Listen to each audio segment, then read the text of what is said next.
A 2-minute review of England's 24-13 win over Wales at the Parc Scarlets.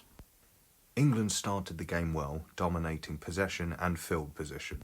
But Wales were the first to score after a charge down led to a try for Johnny Williams. England quickly responded with a try from Henry Slade, but it was unconverted. 2 penalties to England meant the half-time score was 11-7. The lead was extended 10 minutes into the second half when Mako Vunipola scored a try from close range, making the score 18-7. But Wales began to exert more pressure on England as they kept the ball, winning 2 penalties, making the score 18-13. But as Eddie Jones unloaded the bench in the final 20 minutes of the game, England were able to pull away again. And 2 more penalties made the final score 24-13.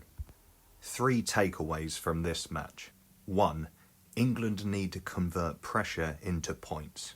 For all the dominance England had at the scrum and the line-out, and possession in the first half, they could never pull away from Wales. This occurred in the Six Nations when they couldn't secure a bonus point win against Wales or Ireland at Twickenham, and against Ireland last week to a certain extent, although that was a large defensive performance. 2.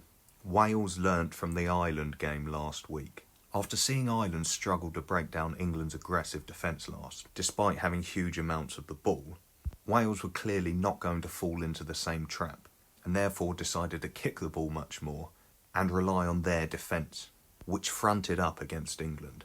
But this unfortunately made them too reluctant to attack, particularly in the first half. There is only so much pressure you can absorb if you aren't going to fire any shots back. 3. England's bench sets them apart. The class Eddie Jones has to choose from his replacements means England never drop off in their intensity. And after going with an unconventional 6-2 split on the bench, England's pack were able to pull away against Wales in the final 20.